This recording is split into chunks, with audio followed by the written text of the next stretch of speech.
Welcome to Ready, Set, Hunt. Whether you're an aspiring, new, or seasoned hunter, join us as we share our experiences and learn from other hunters around the country.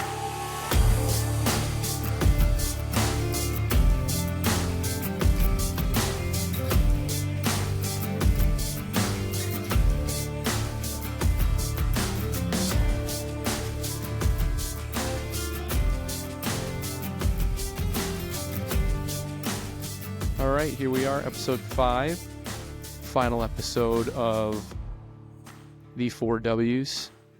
Today we're talking about when should I hunt. Hey, Chris, how you doing? I'm good. You know, I was when you were doing the countdown to start this. Mm-hmm.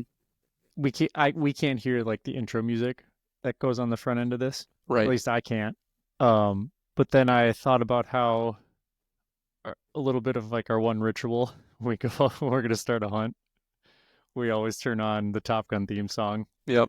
And psych ourselves up. I think I gotta put something on from now on to like like get me pre-game. like, all right, yeah, I'm ready.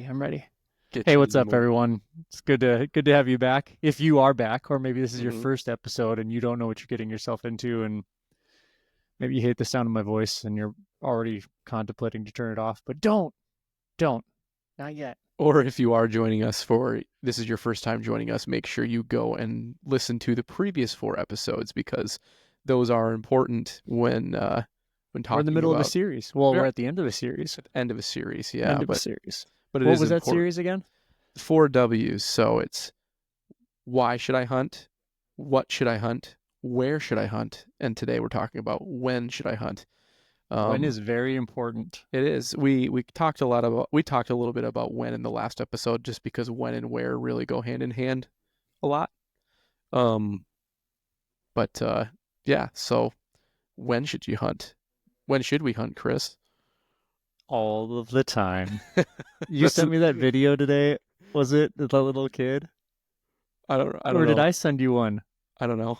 It's this little kid. He's like 7 years old. It looks like they're in the back country of Montana, up in the mountains, over a campfire. And he's standing there with like a Coca-Cola can he had just cracked in his hand. And he's talking to all like the old uncles and his dad and stuff. And they're like, what did you just say? He goes, I ain't ever getting married. And they're like, well, why do you say that? He's like, because my woman ain't telling me when I can and cannot go hunt. I'm going hunting all the time. Or like something like that. You must have sent that to me because I must have sent it to you, but man, when you find a good meme, like a good one that touches a passion point of yours, and it's a kid, like, come on, nothing's cuter than kids. But it's often how you feel as an adult because we're all trying to grow up all the time, right? You're always trying to be your dad, but now you realize your dad didn't have it figured out. And then you quickly realize that you don't have it figured out, and so there you go. Yep.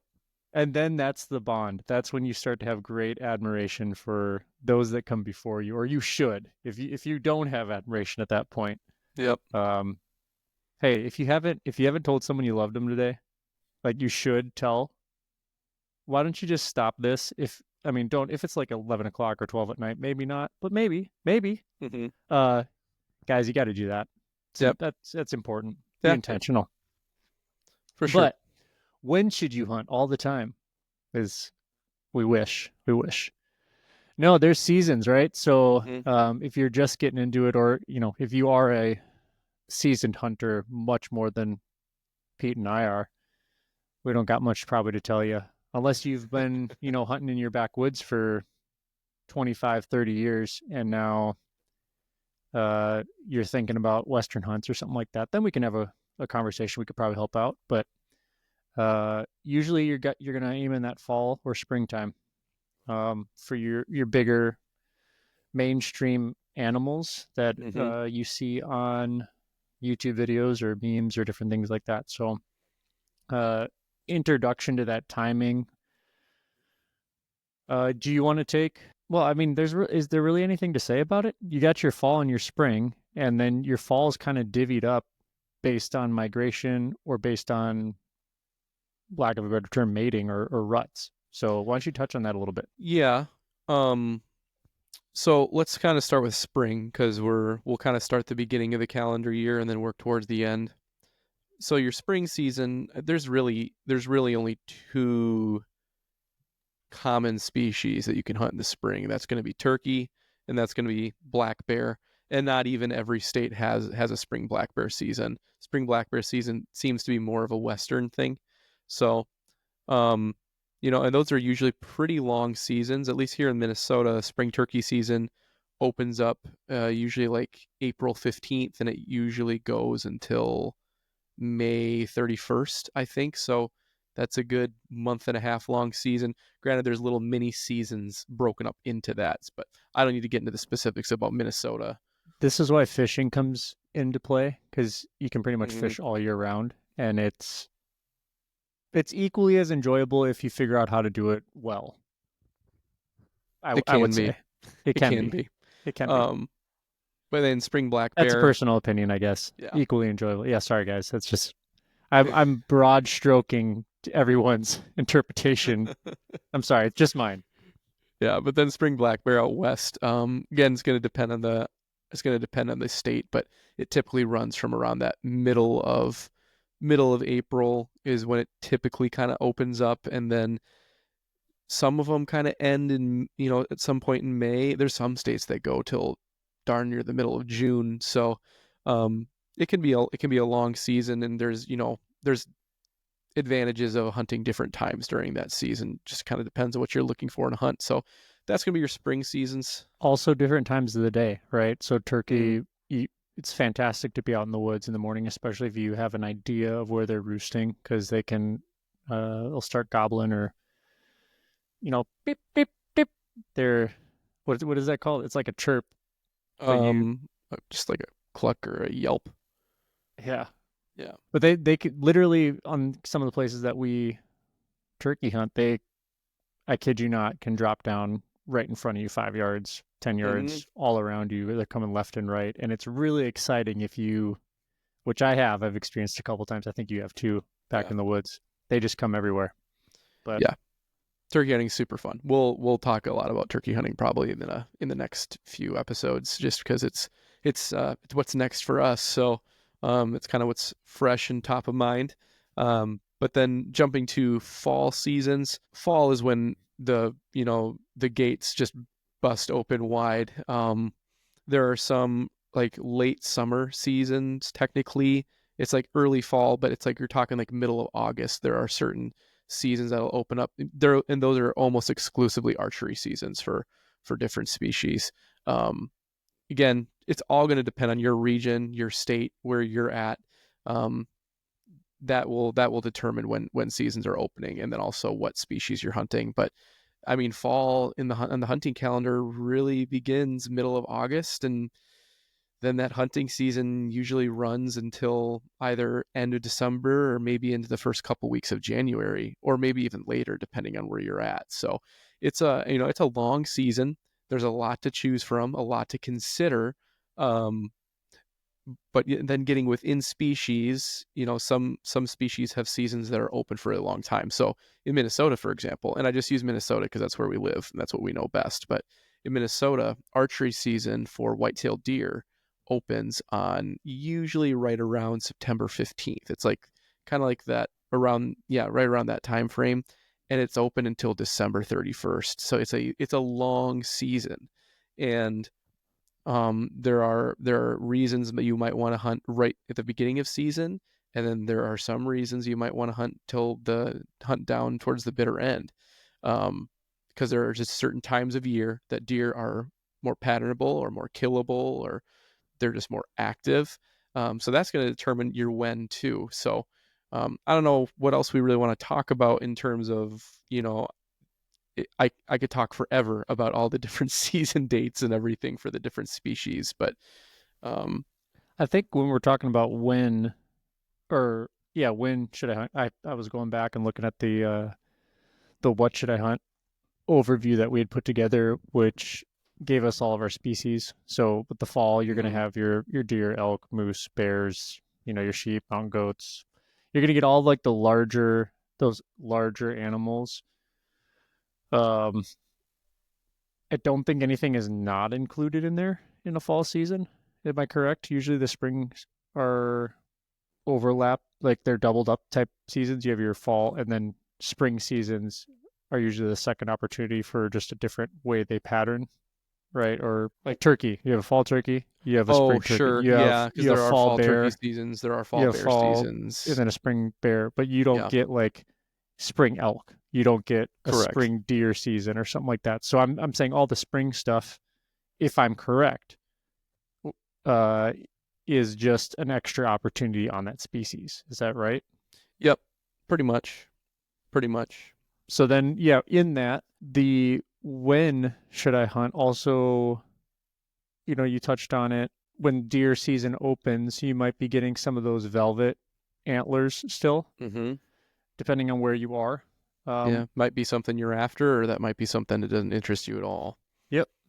And hey, when deer are in velvet, those antlers can look huge. Mm-hmm. Uh, we've had some wonderful trail camera experiences, and then it's like, oh, did you lose You see half him, your mass? you see him later in the fall. You're like, oh, that's not what What I happened to expected you you? to look like. You scratched way too much off, bro, on that branch. Uh, yeah. So, but that my mind is also going towards just mornings, evenings. Middays Mm-hmm. is typically probably a lull for a lot of species. It's, I think that's a pretty traditional type of pattern that animals carry. Yeah, there's not a whole lot of species you can hunt where you can like truly hunt them all day. One of the main ones that comes to mind is antelope. You can pretty much hunt antelope all day. They don't have as heavy of, feeding and bedding patterns as maybe like deer do or ducks or, just Bison, I know nothing about bison. So neither do I. I just imagine like they're huge, and I'm like, oh, there's one. right. Uh, but yeah, the antelope just We've gotta do they just do we've their thing, talked man. about bison hunting a handful of times, and I've always taken the space of I just don't know if I'd ever want to do it because I think the not that it's I don't know if my understanding of it is incorrect, but it's like not as challenging in my mind. Like that's how like the herd is here, you there's not like It seems bison all easy. over in the crevices and mountains in every area like that you Yeah. find deer or they're all over the plains Well, in certain at least the regions. videos you see on YouTube and stuff, it seems really easy, doesn't it? Like it's just like they're there, you get within a certain yardage, you shoot, and then the rest of the bison run away. I Uh-huh. get what you mean, but I don't have any experience with it, so I can't really speak to it. Like if an opportunity And that's not arose for me to hunt a bison, I think I'd take it. But I would agree 100%. It's and I want the meat. Don't get me wrong. Like I'm all for bison meat, maybe above every other kind of meat that you can pull out a big game. But there is an element for me of the spot and stock, the elusiveness, the challenge, and the bison challenge. How I just did I dub something? Seems the bar seems relatively low. If it's a high jump bar, I think I'm clearing that one pretty consistently if I have, a tag on a ranch or whatever it is. Like, yeah, but at least so the pack out will probably be the toughest pack out you'll ever do it'd be good for me. in terms of weight, just Yeah. the sheer amount of meat. That's but we have to plan that when our kids are ready to roll with the packs on the Yeah, back. when we've got some pack mules ready to go that are our children. I want some horses so bad. Yeah. Um, but going back, so in the fall, obviously you're going to have, if you're talking about waterfowl migration. Mm-hmm. So when you're talking birds, let's just touch on birds real quick in the fall. You have your doves, which are pretty early migrators, Yep. at least where we live. And then you have and we'll get the early teal season, teal duck, blue wing, green wing teal Yep. They migrate at pretty early. the same time. That's how we even got turned on to doves because the teal were nowhere to be found when we went out that opening, Yeah. and doves were everywhere. So Mm-hmm. that was a fun development. But then you look at, you have your goose season, your geese migrating as well. Yep. You'll have your local birds, and then you'll have your migrating birds. And those are, for those of you who don't know, you do have birds that hang out. They are for whatever reason, they start to find some pockets of open water that stay open through the winter. Maybe it's warmed water. Mm-hmm. Maybe you're in a pocket in, for example, Montana, from my knowledge, where we've gone duck hunting, it's essentially a roosting area because it stays fairly warm. So you might not have the species just flying by and going through. I'm in a really good area for geese, Yep. especially from the migration standpoint. They We're in a tend. good area, a good flyway because we live fairly close to the Mississippi River, and the Mississippi Flyway is where a lot of birds make their way down south, from Canada and from some of the other surrounding states like North Dakota, and then also Minnesota is a pretty big nesting state too. Um, but yeah, your different duck species are gonna migrate at different times throughout the fall. Um, Mallards seem to be the ones that kind of hang around the longest. They're also the most numerous duck in North America.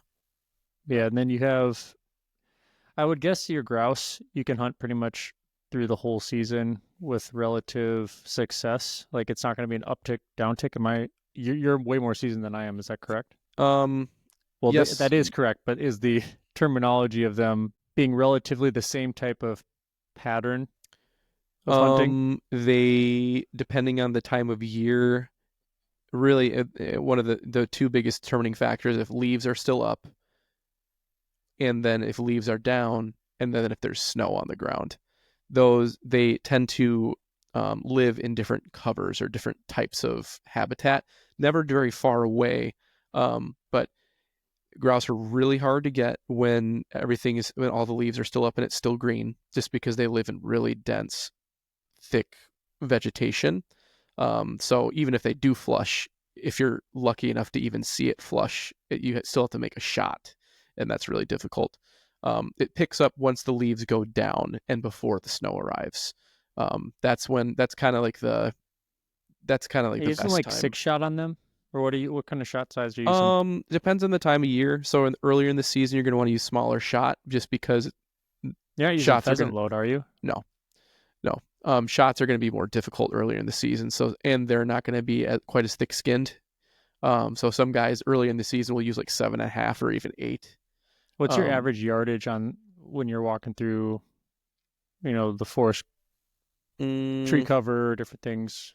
Earlier in the season, they tend to hold a little tighter, so you might have closer shots, but they're probably harder shots just because of all the foliage. So I would say anywhere from 10 to 20 yards in the earlier part of the season.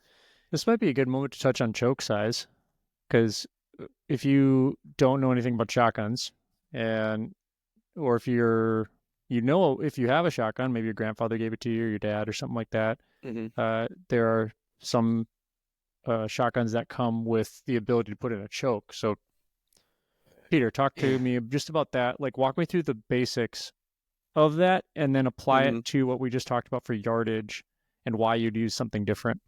Yep. And also just quick note, the grouse that I was talking about, the specific species of grouse is the ruffed grouse. There are other species of grouse, and they live in very different types of areas. So I just wanted to make sure that people knew I was talking about ruffed grouse in that situation.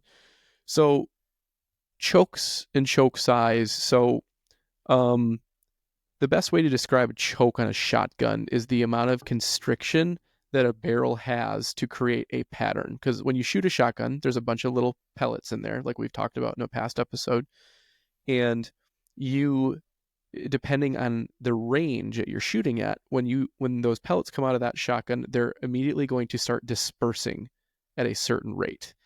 And what the choke does, the choke is a small tube that is either screwed into the end of the barrel if you have the ability to swap out chokes, or it's just the set constriction for the barrel of your shotgun.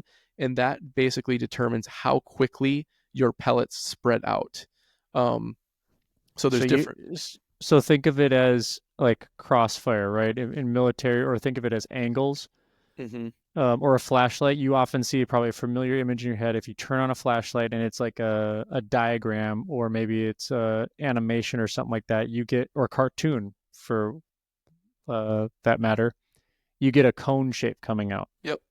So you have when we're talking about chokes or constrictions of the end of your barrel, there is going to be an optimal area for your velocity energy going on with the amount of BBs in that area for you to essentially be on target. Yes. Some BBs will stray, and you might have, and every single disbursement is going to be different within that cylinder distance, but you consistently will have an optimal range that should put enough BBs into the bird if you are putting your end of your barrel on target. Correct. After that, you are having a fall off of knockdown power, which is a layman's term for you're not putting enough BBs in the bird, or whatever BBs did go into the bird aren't carrying enough energy. To be Um, lethal. yeah. So Yeah. there's Um, just that's a little note. yeah. So, you use different choke sizes for different optimal ranges, and you'll determine your optimal range based off the species you're hunting and what are the most likely shot opportunities that you're going to have. And so, What size shot you're using, how what, much powder's in there, like etc. yep. So for me hunting grouse, if I'm hunting grouse earlier in the season, I would like to have a choke that has a more open constriction. The reason being is that I'm going to have a wider spread of pellets at a shorter yardage because I'm not going to be taking a whole lot of long shots because there's so much foliage that if a grouse got up in front of me 30 yards, I'm not going to be able to hit it. And even if by some miracle I did, I'm more than likely not going to be able to find it since I don't have a hunting dog. Um, Going down into later in the year, I might want to use a choke that has a slightly smaller constriction. So that means that when the pellets leave my shotgun, they're going to leave in a much smaller cloud, essentially, or almost like a smaller ball. And then by the time maybe I'm going to be taking shots where grouse might be 30 yards away. I want to use a choke that's going to be kind of reaching its optimal spread at about 30 yards.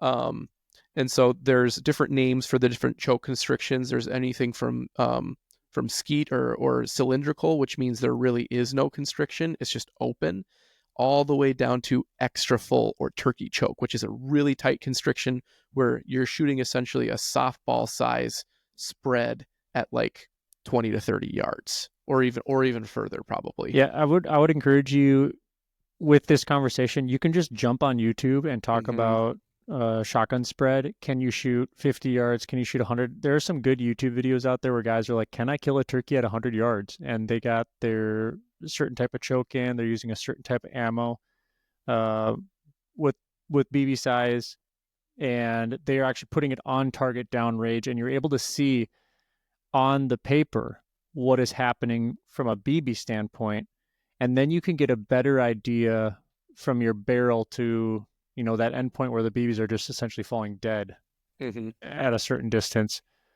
What you're actually accomplishing with the tool in your hand, because Yeah. it's at the end of the day it's math. You're trying to figure out how much energy do I need and how quickly can I get my barrel up. Am I a good aim? Have I practiced going out and shooting skeet or clays? Is something that we do. It's something that we find is valuable, especially when, chucking them or we're shooting them out of the launcher at different speeds, left to right. Maybe it's going quartering away. So your brain has to conceptualize and actually start to form some uh, muscle memory Mm-hmm. for reacting. So having that rifle or the shotgun down on your side, pull, and then getting that shock up on your shoulder, resting your eye the same place or your chin every single time to make sure, which I tend to sometimes have a problem if I get a little lazy. I will not get my barrel flush down the rail and cover up Sure. my target. So I'll be shooting over most of the time. Yep. But we bring this up mainly because your the time of year you hunt or when you hunt during your allotted season could change a lot of factors about the way you hunt. It could change the equipment you use. Most of the time actually will affect the equipment that you use or the clothing you wear. So the when is actually a very important part of this whole thing. Um, Chris, when is your favorite time in the fall to hunt? Because I mean, you can be hunting anywhere from late August, early September, all the way up until January. What's kind of to you? What's the sweet spot for you? Maybe as it pertains to temperature or weather or what So this isn't a hard question, but I'll just make the disclaimer. I have some heavy bias with nostalgia resting on my answer. Mm-hmm. Deer opener is it carries relationship, warm memories, laughs, wrestling in the living room, watching football games, food on the table, and hot coffee going, and it's grandpa and dad and Yep. cousins. So and then it's going out to the stand, right? It's everyone's getting up at 4 a.m. or someone's ringing a bell or being annoying, or there are some years it's dead silent and people are just kind of like half awake coming in there because um, maybe not everyone showed up, so it's not as exciting. I'll tell you this much: when you have a deer camp and it's got all the guys there, and you love your friends and family, and have uh, what's the opposite of bad blood? I was going to say good blood, but when you have a good thing going and it's fun, getting up at 4 a.m. and having the eggs and sausage and that hot cup of coffee, and then you kind of go over the plan that hasn't changed really because you talked about it the night before. Where are you going? Well, I think I'm gonna go out to the line fence here. I've they I have don't been know seeing where a lot of the track. I don't know where the eggs and coffee have been since I've joined your guys' steer camp. I don't think I've seen eggs and coffee once.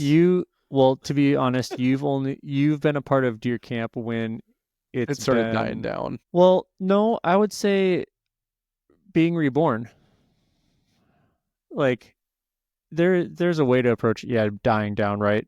Mm-hmm. My family, Yeah. the ones that I do text, and some I've texted less or reached out less, because there is a threshold where you're just like you're trying to be honest and intentional to communicate. Hey, would you come hang out with me? I care about you and I miss you.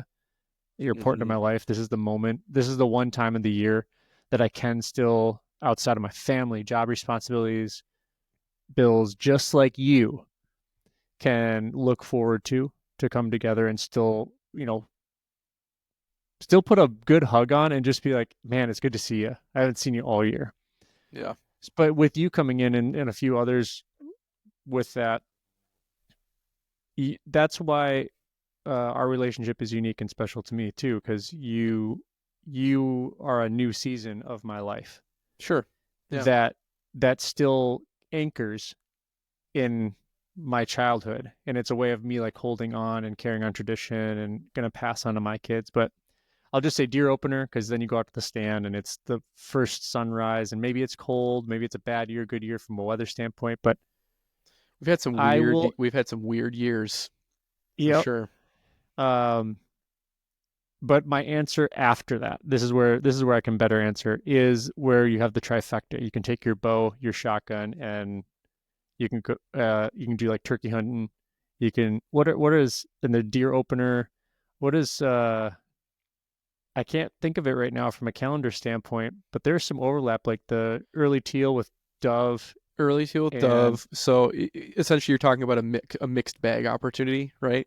but that's Um. how I am. I want to do it all Yeah. like all at once, and I'm like, hey, we're going elk hunting.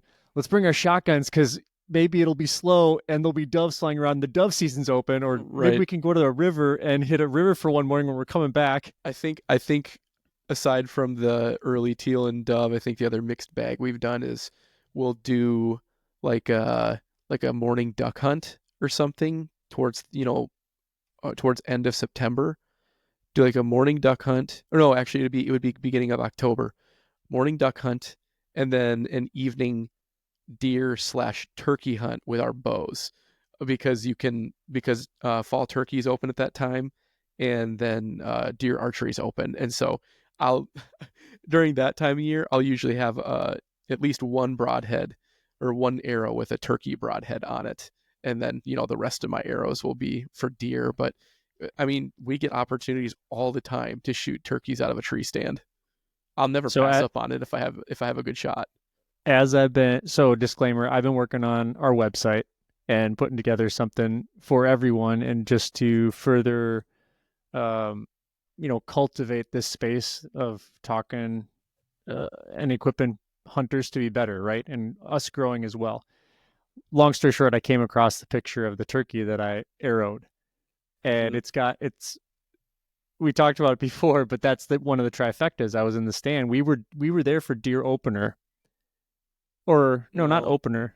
We were just there for deer hunting. We went up for a bow yeah. hunt, I and think there was a pretty big buck out there that year, and I think we were kind of chasing after that buck. That was one of the reasons we were up there. that might be accurate. Yeah. I think you're right. And these turkeys came trucking into my new stand. We built a box blind, and it's probably a story and a half high, Yeah. and it's an enclosed. It's got some terrible windows to open. They was just like poorly constructed. I'm gonna take a Some I'm gonna call oversights. I'm gonna call the contractor again and have a word with him. Um, but long story short, these turkeys kind of finagled around me. They knew like, oh, that's a weird structure all of a sudden there. And it was the first time I was out with my new bow Hmm. deer hunting, and I didn't have a rangefinder at that point. By the way, if you don't have a rangefinder and you're archery hunting, you we've had this argument with one of our buddies. It makes it very challenging. Why are you out there if you don't know the distance that you need to let the arrow fly? And you can't just figure it out. But lo and behold, apparently you can because, well, no, I marked trees. I went out there with my We had rangefinder. pre-marked trees, so you had an idea, but it probably was still, I don't know, a little difficult, especially It with a much was smaller target than a deer. it was at the 40-yard mark, walking away from me, the Tom, and I pulled up and I'm like, I feel pretty. I was pretty accurate with that first bow I had, and I was like, I feel good, and I just let it fly, and the amount of joy and exhilaration that flies over or runs through you when your projectile, you can visibly see how excellent of a shot, because there's air in your shot. In every shot, right? You flinch, or I didn't release the same way, or maybe my arm was tired when I had my full draw and I was holding for a while. But that's where consistency and muscle memory comes in. But being so new, that arrow flying and hitting the mark, and then watching him beeline straight out into the open to where I know you we're going to be able to see him. Long story short, I found that picture, and it's got the hole with the arrow right through the back of the bird, Yep. and that you know that's part of that answering that question. What about for you? Is that, I mean, I assume it's the same. There's only a couple overlaps, but if you have a different Yeah. spot that you love more. It's I don't know if I have a favorite time necessarily. I'm trying to learn to love later season more just because it sucks because it's always really cold. At least here, it's very cold in like December, and it's not super fun to go hunting. But that's when we primarily do our pheasant hunting here since we don't have a dog. But I'm trying to learn to That's enjoy because the late season crops more. are up and the snow puts them in cattails that are more bunched up, or Right. wood lines, so you're able to actually control where the birds are going to get up more than Yeah, when you don't have to that's cover not you don't happening. have to cover quite as much ground because it's a little more predictable where they're going to be. But I'm trying to learn to enjoy late season more, and I'm really trying to, like this past year, or just this past season, I went out and bought some cold weather items just because I was like, you know what? If I haven't filled a deer tag or whatever, or enough deer tags, and it gets into the late season, I want to make sure I have the gear to go sit out in a deer stand in single digit weather with my bow. Um, You're prepping for muzzleloader season. a little bit, yeah. It's muzzleloader season was on the mind too. Um, We don't have muzzleloaders yet, not and yet. I was actually searching and doing some research on them today. So that's another topic. But Hmm. yeah, late season is a little different. Yeah, but no, I really do think kind of that end of September, early October is probably my favorite time just because weather-wise it's pretty mild. It's not at that point it shouldn't be too crazy hot, but it also shouldn't be super cold yet. It's just pleasant, you know. You don't have to dress up like the Michelin man to go, sit out in a stand. But also you're not worried about, starting to sweat, be dripping with sweat on every part of your body just from walking a tiny bit. So, yeah, probably that time of season. and a lot of things are open at that point, or opening, and so you have a lot of options and a lot of opportunities. The We, hardest thing about that is deciding what do I want to hunt more, you know. and now that we have a boat and a canoe, that changes for sure how we approach duck opener, Mm-hmm. because I I duck hunting in Minnesota can typically not be that great, at least for us. Well, around opener for sure, because the migration hasn't started yet.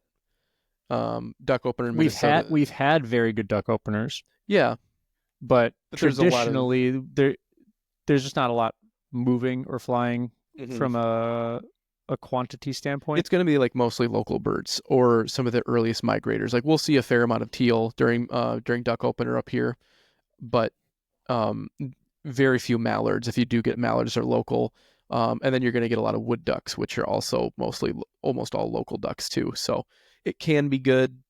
We had a so-so opener this year, but I like I was just going to allude to the boat and the canoe situation because I'm wondering, I'm actually processing out loud, are we going to do less non boat canoe openers now because we have those tools in our toolbox? I think we're always going to, at least for me, I like putting the boat in.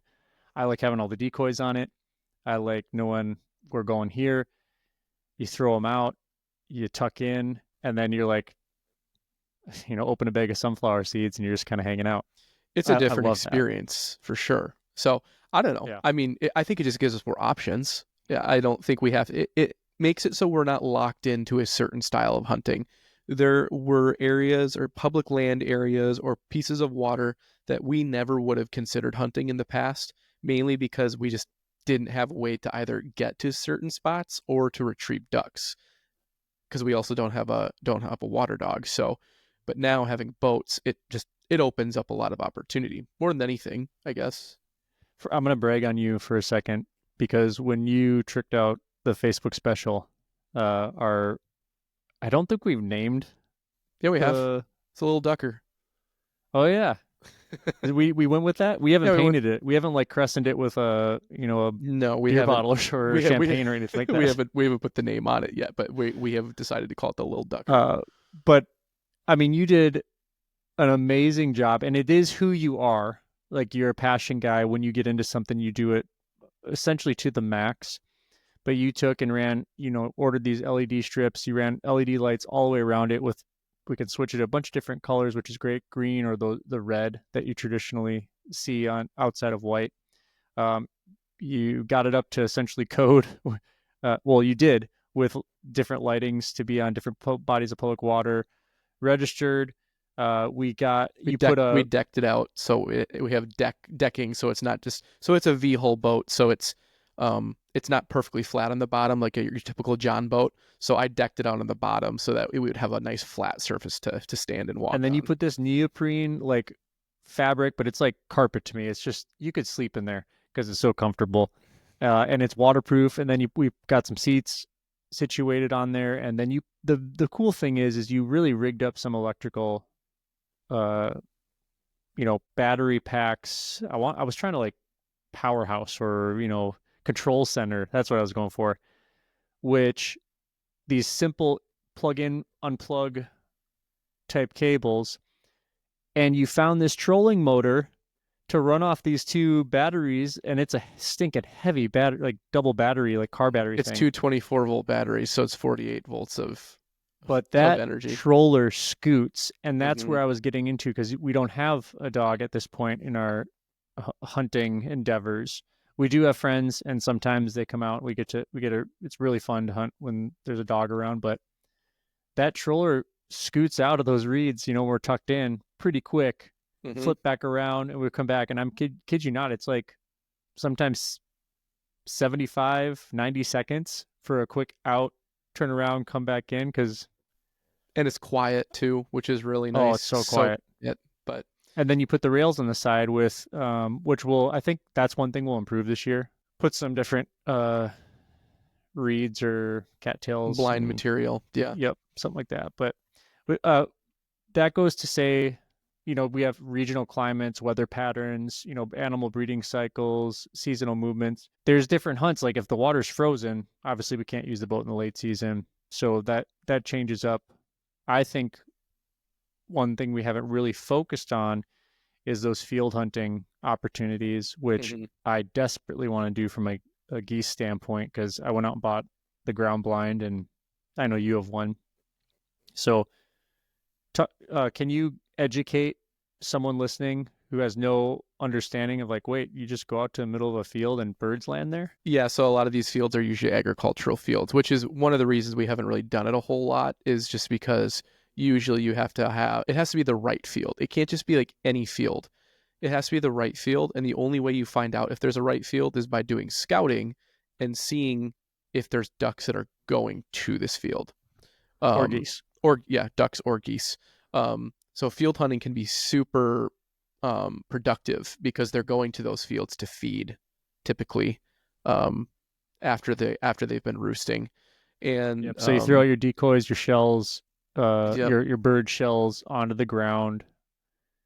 The more typically, the better. But I've seen some hunts where they only have a dozen or so. And if it's like on a again, golf course, I've seen golf course hunts where they can go out in the winter and the geese come in like nobody's business. It's yep. awesome.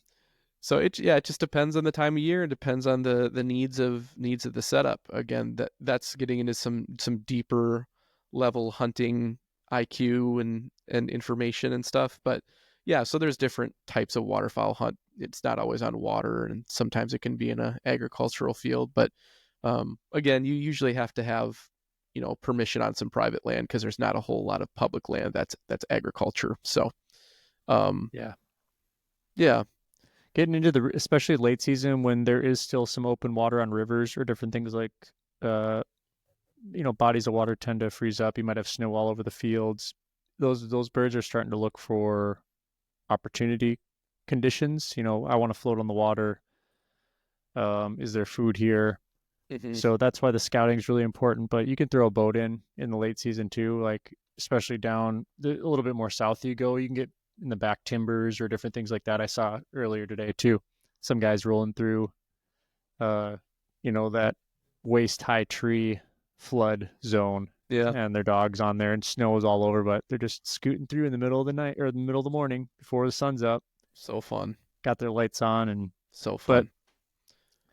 talk to me a little bit. I do see on here, breeding cycles, which essentially are different conversations for different species. But since we're on birds, let's wrap that up because Hmm. that's probably pertains to migration for the most part, unless you're talking about spring.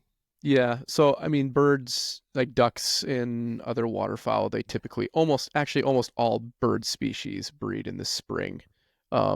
So it doesn't really pertain a whole lot to upland birds, waterfowl, those things, because we don't hunt those in the spring. I'm sorry, there are a couple spring seasons for waterfowl, but they're pretty much just snow geese. Because yeah, that's a spring season, snow geese. That's a whole other thing, and I'm not an expert on it, so I'm not going to comment on it much.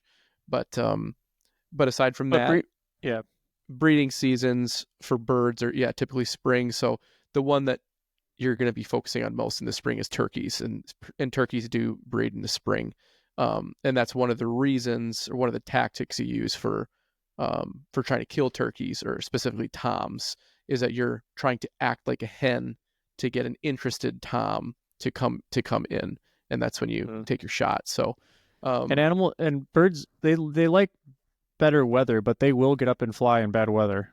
If yeah, it's really bad, they might be like, okay, I've had enough, and they'll hunker down and they'll wait for the snowstorm to pass or maybe a heavy rain to pass. But mm-hmm, we've been out.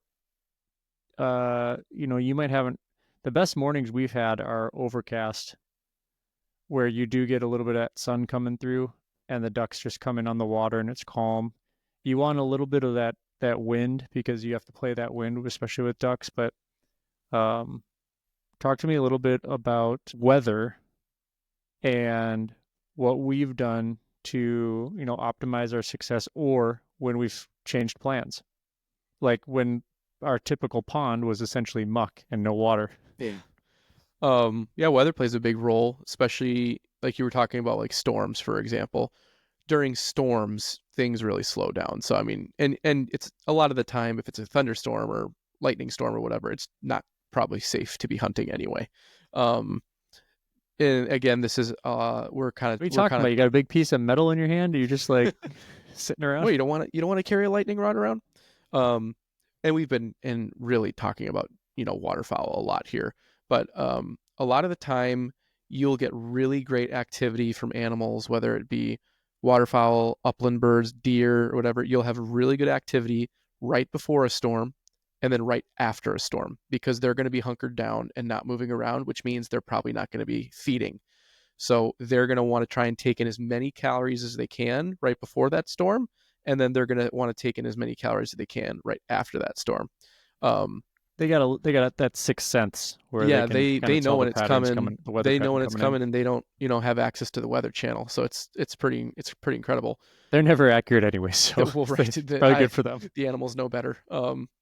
So in terms of timing and when that's a strategy that some people use is they'll look at the forecast and be like, oh, there's going to be a big snowstorm in a couple days.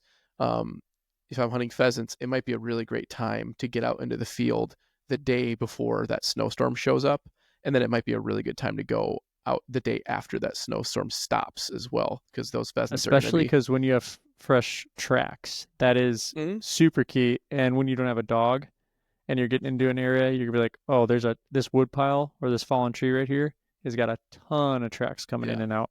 that can be So a you walk, benefit. yep. Oh, go ahead. I was gonna say that can be a benefit of hunting late season in general. Is if you're in an area where you get snow, if there's snow on the ground, it's a really easy way to tell areas that are being used really heavily by animals because you'll see their tracks and game trails and stuff like that. And if it's really fresh, depending on how much land you have to hunt, you could even follow those tracks and potentially catch up or find that animal. So So let's bring let's pivot to larger animals, the more traditional animals outside of waterfowl. With this transition, like state regulations and hunting seasons are simple enough just for you to Google. Once you yeah, like get on there, you'll see some information about state websites. Depending on what state you're in, go get the manual, like your current, DNR or Game and Fish or whatever it is from your state regulatory agency, and be familiar with it because bag limits do change and times do change. When the first shot, first time hmm you can pull the trigger might be 6:07 on this day, and then the next day it might be 6:08, 6:09. Those things change. It's not like a standardized thing because the sun has in its pattern. But then you have lunar cycles as well. So it's nice when you go out when there's a nice full moon sometimes, and then other times it's better when you don't have any moon and you can sneak in the cover of darkness and yeah. really get right into the backyard of uh And there's a lot of animal. debate within not only the hunting community but just kind of within ecology of how much lunar cycles affect certain species, especially like deer. Some people believe that it's best to hunt on a full moon. Some people think that it's not, or it doesn't really matter.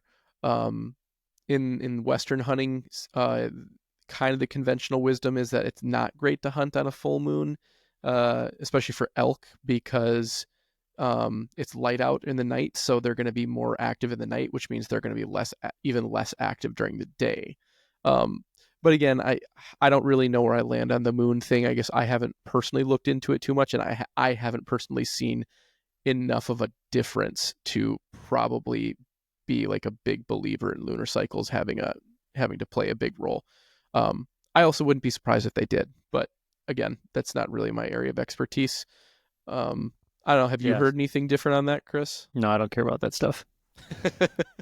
At the end, I let you worry about those elements, which again don't play much of a factor in our plans. They do enough to like note it, right? We might mhm. mention it in the morning. Well, it's Like, going oh, to be a it's a full full moon. moon Yeah, or something of that nature. But when once you get in the field, you're controlling what you can control. yeah, You are optimizing your preparation, whether that's decoys or, this is our path we're going to take to get out to, this ridge, whatever it might be. And then once it's first light, you got your eyes are behind your glass and you are looking all around. You're trying to assess, okay, now that everything's waking up, what's coming from this direction? We know that they typically have been here on my cameras. Maybe you're not running cameras. Maybe you've been scouting. Maybe you're going in totally blind and you're just looking for sign. Well, you can't really find a whole lot of sign in the middle of the night.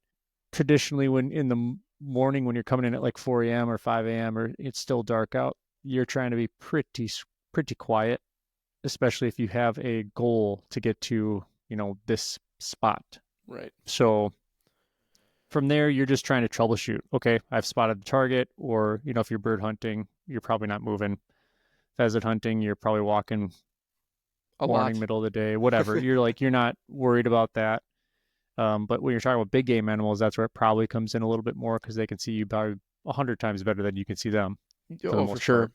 Part. And, when it comes to when to hunt and kind of like talking about the lunar cycle and how much that really plays into our plans, it really doesn't, because you hunt when you can, when works for your schedule, for your opportunity. This isn't just optimizing like for the species or for the weather. It also has to be optimal for your calendar and for your schedule. There are certain times of the fall where I'm a lot busier than other times of the fall, because fall is pretty full of different things. There's Halloween, you've got Thanksgiving, and whether Halloween is important to your family or not, some families it's super important, and your wife expects you to be present for trick-or-treating with your kids. That's a possibility. But fall just tends to be, it can be a very busy time, and so you kind of just have to hunt when you have the opportunity, and it might mean that you're hunting at a less than ideal time maybe for the species you're hunting, but that's the time you have. And so use the time that you have, and if you're able to make time for a more optimal time, that's great. Would you agree with that, Chris? Yep. Yeah. I was going to also say with the win, WHEN ? When, and now wind, WIND, that is also a part of the when. So when you're thinking about, this came to a head, and we can tell, like, the only time I think we've gotten catty in the field, or at least I have.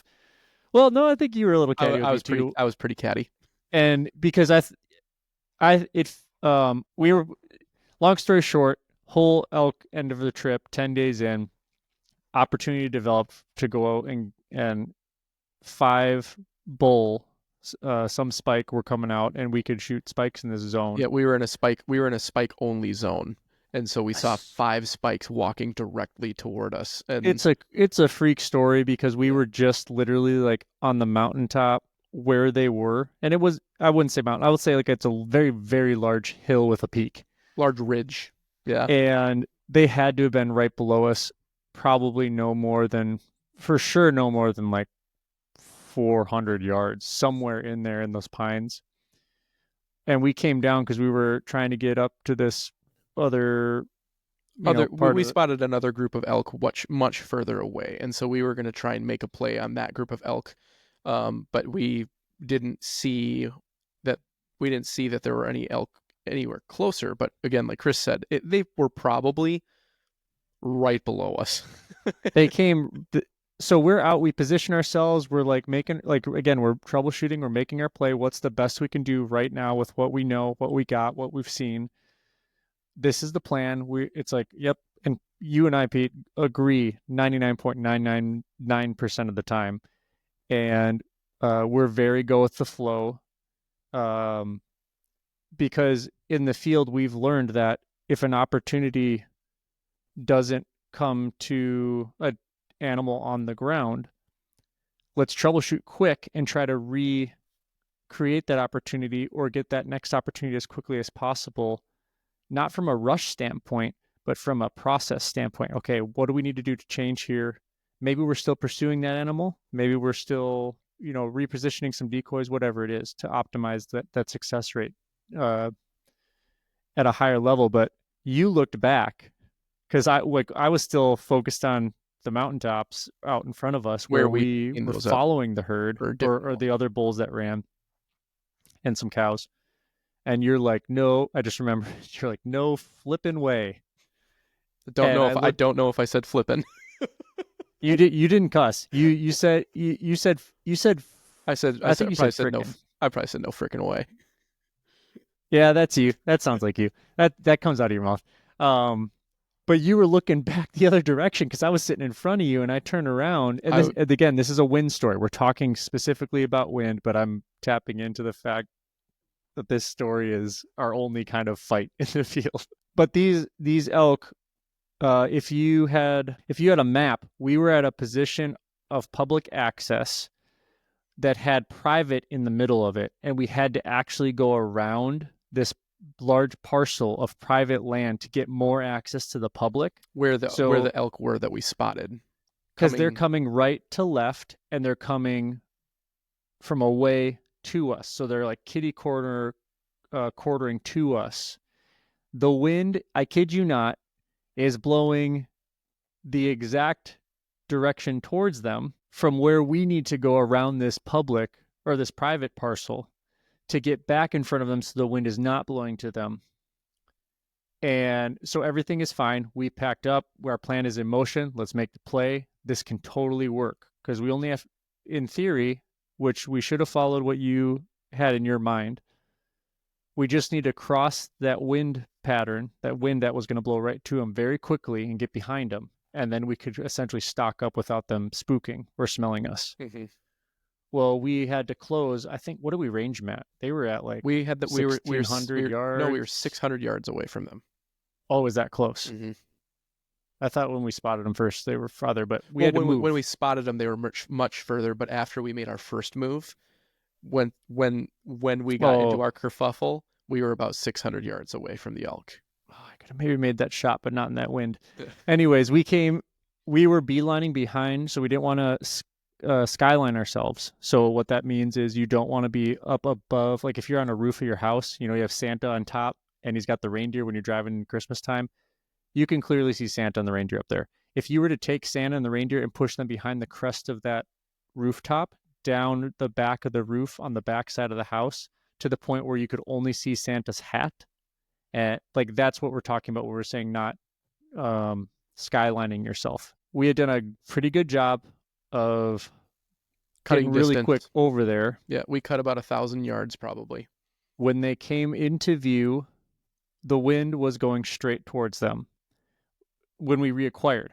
Once we did that, we had to, again, reassess the play because we are troubleshooting the private land, remember? And at this point, we had the option to go literally out in front of this private parcel and beeline it across to cut them off and get in front of them. But the problem was the line of sight to us was there was no obstruction. We would have been out in the open.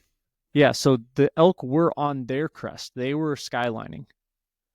If they were behind that ridge or like a light hill, then we could have beelined pretty quick and maybe gotten in front of them. So that was what my play really, I let my heart get the better of me. That's what I wanted to do. I wanted to get in front of them.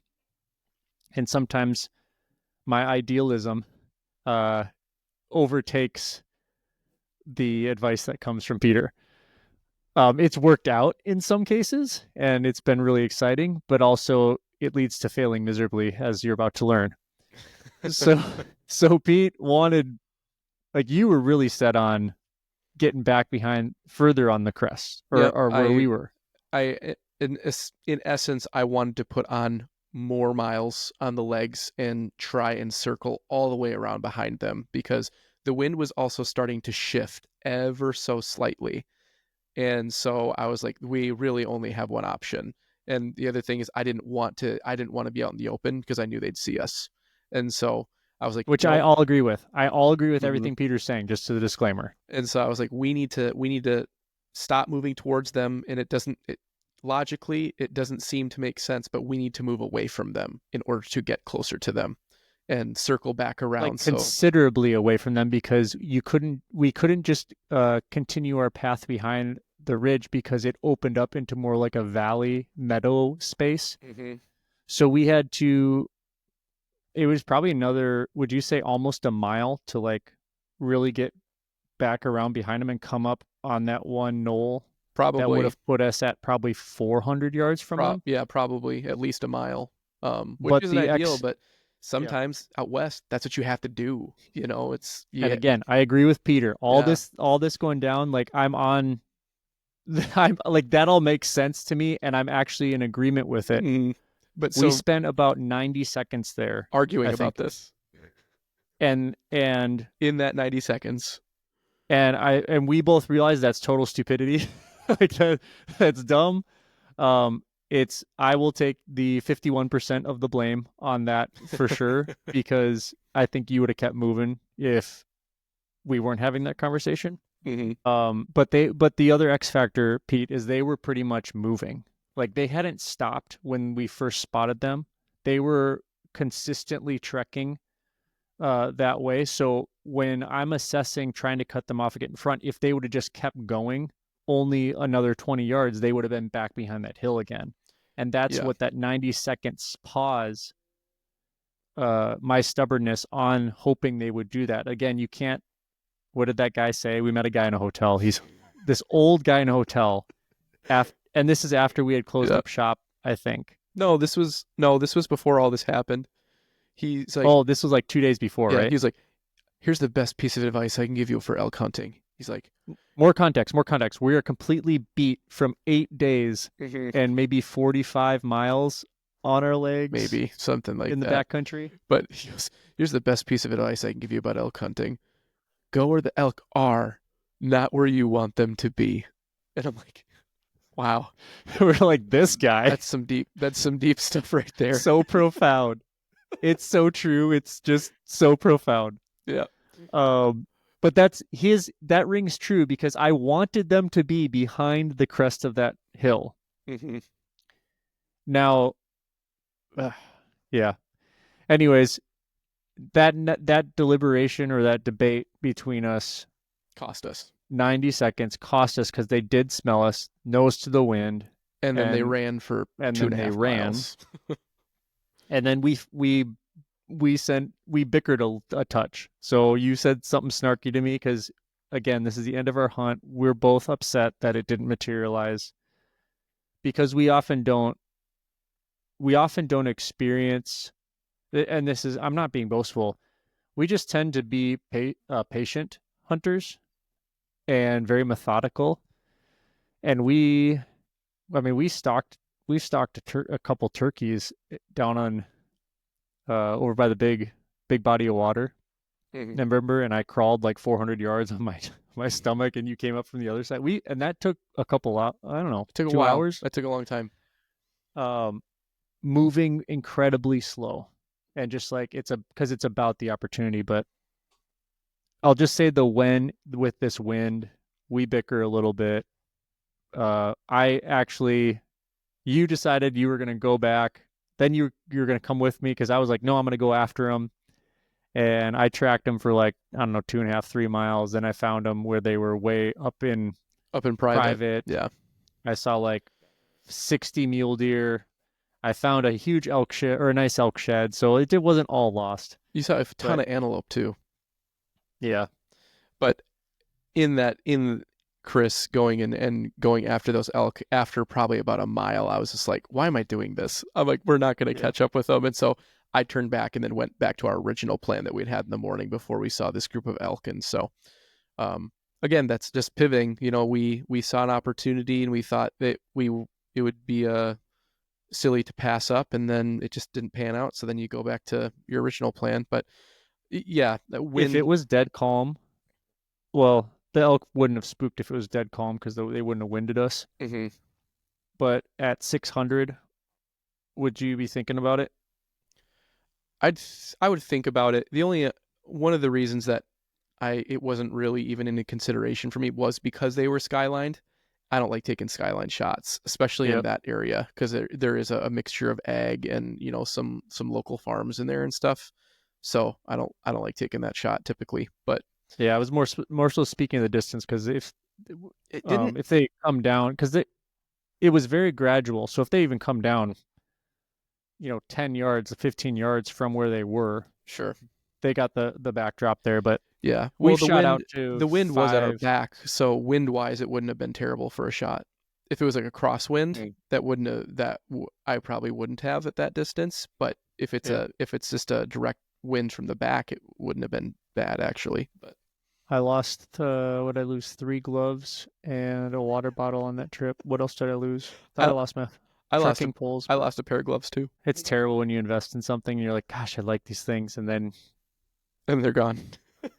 well, I pulled it out to check because when we were going after them, I was looking at the maps and I'm like, I can't cross over into the private. I have to know where I'm at. Like being respectful is the number one thing, being out there, a conservationist, But Mm-hmm. moving, let's get back a little bit back to the wind specifically. But overall, guys, wind is an incredibly important element when you're considering when to hunt, because if your wind is not right, especially for deer hunting or elk hunting, or if you have a plan and it works well or almost perfect with a northwest wind or something, and the wind is coming like a southeast, um, you might not have anything come into your spot that's normally filled with Yeah, deer hitting the egg or something. I know a lot of hunters that, especially like whitetail hunting, for example, that if they have a spot that is optimized for a specific wind direction and it's coming from a different wind direction, a lot of times they just won't even hunt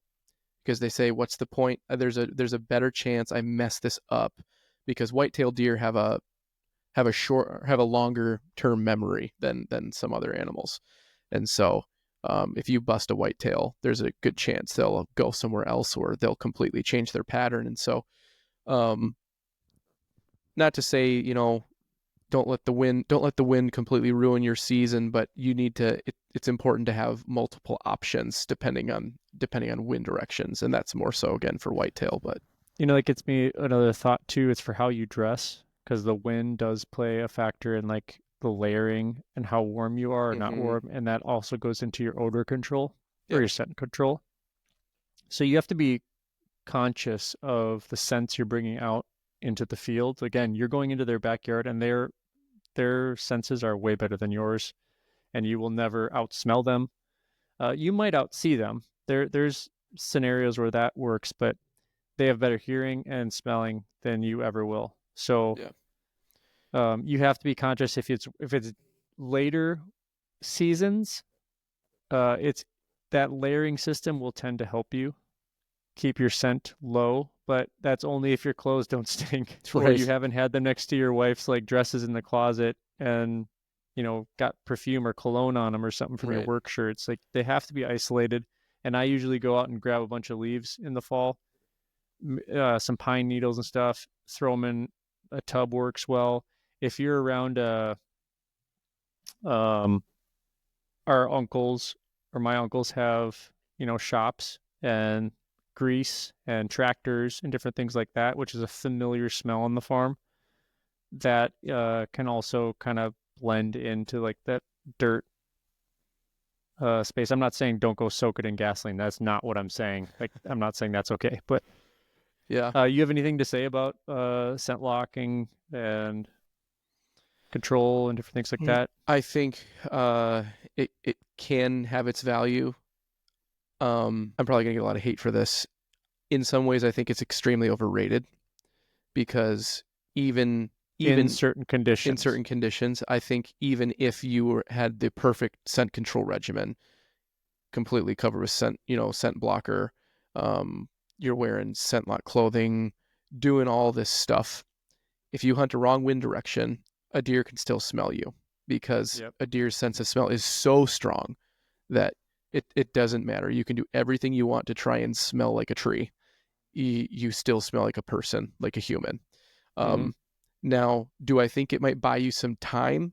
Say a buck walks out, downwind of you, and he's kind of sniffing the air a little bit and trying to figure out what he's smelling. Can it buy you some time before that deer busts? Absolutely. I think it can definitely buy you some seconds.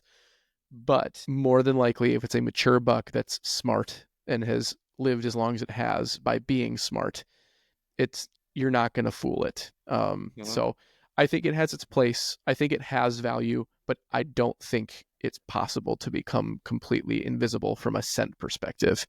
Um, and also, since we've started hunting out west, dudes do not do scent control out there. They just play the wind. Um, Well, so it's also the biggest scent item is your breath. Like if you have an open mouth, and you're hucking through the woods, I'm telling you, your breath is strong, mhm. and it's not like BO. We're not just talking BO. If you haven't taken a shower before, then that's a different issue. But yeah, close your mouth, especially with the elk. I've heard those tips from other people before Which too. is But like the hardest tip because in elk country, it's usually really, fairly rugged and you're huffing and puffing from, climbing 1,000 vertical feet. But I mean, I yeah, get it. I get it. yeah. Um, One other consideration I wanted to bring up and see what you thought about it. Another consideration for when, in terms of time of year, I would say would also be because of clothing and the amount of gear that you need for certain times of year, like from a cost perspective. You know what I mean? Like if you're first getting into hunting and you're like, I have a set budget, a really cold season might not be the best idea because typically you need more gear for colder seasons. Now, you don't have to have hunting specific gear to hunt in cold weather. Like if you've got a nice winter jacket, you can wear that under some camo and and that'll get you by. But But don't let it be stinky. Don't go to right, McDonald's and have fry grease all over it. right. Yeah. So I guess time of year or the when can be a big determining factor of the type of gear that you need. So that could maybe sway your decision of what time of year you want to hunt. But Chris, what would you say for someone who is just getting into hunting for the first time? I know it's probably very species dependent on everything, but what would you say would be the most advantageous time, um, whether that be from like a calendar perspective or maybe even like a time of day perspective? What would you say would be the most advantageous for a new hunter? Well, when you have openers, I will. So openers are great because the hunting pressure hasn't been there for the animal yet. If you're, 3 weeks in, something might have been shot at a few times, or you might have had a bunch of guys trucking through the woods, Mm-hmm. and change the patterns up of what the deer would normally do. We talked about in other episodes, and it'll come to play when we talk about hunter safety too. You'll meet a lot of people in like the hunter safety classes Mm-hmm. and striking up conversations like, If you do an in-person one. yeah, if you do an in-person one, or go down to your local gun club. There's a lot of resources out there for you to practice, and you'll meet other people that do what you want to do, which Mm-hmm. is hunt. If you can get in the field or with someone just in any part of the season, and I don't know if trying to hone in on like, oh, I need the perfect opportunity, because there is no perfect opportunity. Perfect opportunities happen when you've prepped and prepped and prepped, and you've been on a bunch of hunts that weren't perfect and didn't materialize, and then when it happens, it's exciting and it's a lifelong memory. That's why hunting is fantastic. That's why people put stuff on the wall, because it's a memory that Mm-hmm. was over the top amazing. But you have to be out there and experience, okay, what is this all about? If I'm pheasant hunting, I've never been pheasant hunting before. How do we do this, Pete? Well, you're going to use, your shotgun. This is how we walk. We're going to walk in a line, or, the dog's going to sweep back and forth. It's a pointer or it's a flusher. Pointers, like, dogs stop and they literally like make a point with their body. Like the bird's right here. Flushers got their nose down and they're just going through brush and they'll kick stuff up.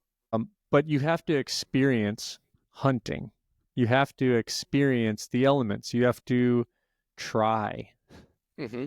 So I don't know if the win, you know, openers have everybody out there. That's the most time anybody is going to be in the field is for the opener or opening weekend, because nobody's gotten an animal yet. By day 2, I don't know what the percentage is, but you'll have a large percentage of people that got animals.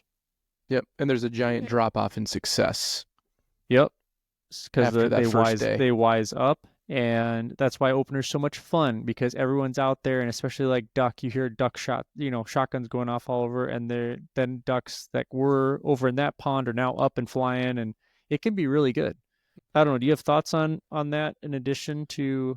I'm not going to keep talking. I want to listen to you for a little bit on that. There's definitely advantages on hunting the opener. We often hunt the opener for many of the reasons you just said.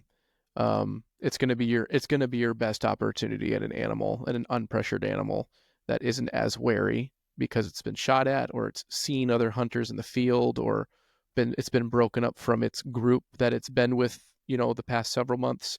Um, but there is value also of going out after some of the initial craze has happened. And one of the main reasons for that is you're just going to see less people in the field in general, especially if you're hunting public land. This conversation more pertains to public land than private land, just because you can really control the amount of pressure when you're hunting private land. Um, there are advantages to going out later in the season too, just because there's not as many people hunting. Also, later in the season, a little colder, you get some more fair weather hunters. They might not want to go out in the cold and hunt. So you really need to take a look at the season dates that you have and then think about it from an experience perspective. What kind of experience do I want? Do I want that opening day experience, that excitement?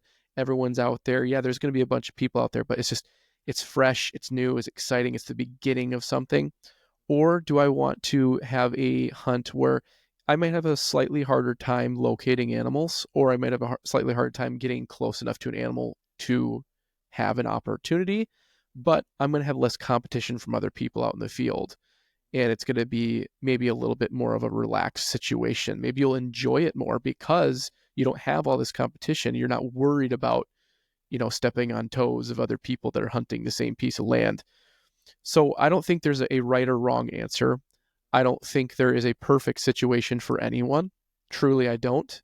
I think you just have to get out there and experience it. And then you'll figure out for yourself pretty quickly what works best for you and what you enjoy most. Um, Usually, Yeah, when the we, weekend to weekdays too is a little bit mm-hmm, different. There's something to consider there because openers sometimes have it on the weekdays, um, but the weekend are when people aren't working. yep, So you got even if the you have your openers on, weekend warriors, the people yeah, that if you they only have hunt weekends. let's say your opener is on a Thursday, or maybe it is a Friday, there's going to be an influx of guys coming in Friday night Mm-hmm. or gals, Yep. and I think that's the um, most advantageous thing that I've seen is that a certain season opens up on the same date every year. In Minnesota, openers in general land on weekends. They'll change the actual calendar date. But there are some seasons in other states where it opens on the same date every year. And if you have an opener on like a Wednesday or like a Tuesday, that can be slamming because there won't be many guys out because it's not the weekend. It won't get busy until the following weekend. And if you have the flexibility in your job to be able to take PTO to do something like that, that can be a super awesome opportunity. yeah, Yeah. yeah, and then also connecting with like local guides, locals, like you have friends in the area. Let's say you're going out west and they are in and around a river bottom and you're going out for duck hunting. They're like, well, they're all flying over here and they're literally dropping in these fields. Like you'd have to go get permission or, sit on this part of the river. Um, that plays into win as well. So, Mm-hmm. um, talk to me a little bit about, let's go to number 5 here. Is that where we're at pretty much? Yeah, pretty much. So special events, opportunities, like youth hunts, special permit hunts, conservation efforts. Mm-hmm. Um, discuss with me your thoughts around those benefits and yeah, anything else you got? Yeah, well, let's start with youth hunts, I think. I think that's kind of like the most prevalent of kind of the options you just listed. Almost every state has like specific youth seasons. And what a youth season is, it's literally kids probably under the age of 18 can apply and get a hunting license or permit that is for for youth, and that there's a certain period of time that only youth can hunt with maybe a specific like weapon type.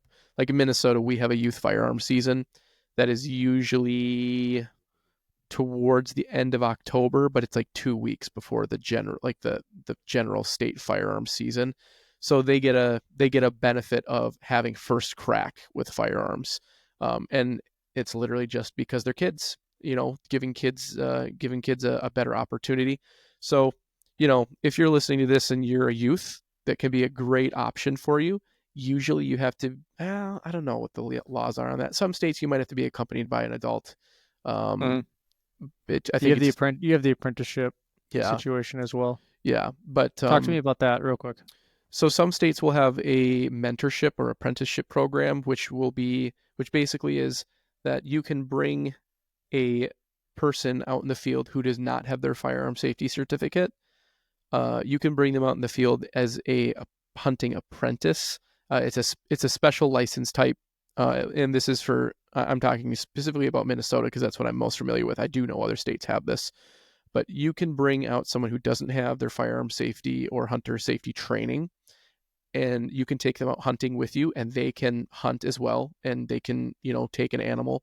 However, they have to be accompanied by a licensed hunter, 21 or older, I believe. I think it's 21. And the reason behind that is It's for hunter recruitment. It's really just to give people the opportunity to try hunting without having the barrier to entry of having to do all this education, having to go through the classes and everything, because you know you might be interested in hunting, but you don't know if you're actually going to like it or enjoy it, and you don't want to really invest all this time and money into it unless you've actually tried it and see if it's something you like. So in the state of Minnesota, at least, you can do that. You can have someone that does that for 2 years. Once they've had their apprentice or mentorship license for 2 years, then that's when the rubber hits the road, and that person has to, if they would like to hunt again, then they have to go get their firearm safety. groovy. Yeah, so that's a good opportunity. If you're new to this, and if you know someone who hunts, or even if you don't, go find someone who might be willing to take you out on a mentorship license and give it a try. And if it's something you love, then go get that firearm safety. Um, and if not, still go get your firearm safety, because if you ever plan on owning a gun, you should have firearm safety.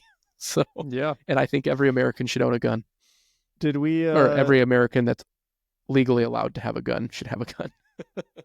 Yeah, is there anything we missed? I don't know if you're listening and you do ever hear anything that we didn't touch on or you want to hear more about. Definitely drop us a line, comment, share this. We appreciate all the love and support uh, in this conversation and adding to the hunting space, the hunting community. We want to hear from you. This is a place where it'd be great to see just everyone succeed more and more, right? We want to get better as people in the field and hunters in the field. So want to hear your stories, and yeah, let us know. Check out all our social channels. And anything else you got? No. I mean, we could probably name the social channels, right? That's probably always a good Yeah, thing to do. well, we're on Instagram. We do have a Facebook page. We also do have a Facebook group, like a community group. So essentially, that's just a place where it's a membership thing. You don't pay for anything, but you do have to request to become a member of this group. But it's literally just I'll take payment though if you want. Yeah, if you it'll go straight to this podcast and continuing our efforts to love on all you guys. But it's just a community where listeners of the podcast, fans of the podcast, can get together, talk. They can maybe do season recaps. They can post photos from their hunts. They can you can have Discord on the latest episode and talk about it, or you can reach out to us and you can communicate with us there. Just a great opportunity specifically for listeners of the podcast to just connect. Maybe you'll meet a hunting partner that way. Then we're also on, I think I mentioned we're on Instagram. Yep. And then we do have a YouTube channel that we're going to be getting up and running here pretty soon. And then also go check out our website. There's going to be some cool stuff on there. And super excited to share all this with you guys. Yeah, it'll be ready, set, hunt. .org, right? at gmail. No, what is it? The website? We're just getting. I'm just putting this all together, and I'm like, what is www.readysethunt.org is the website.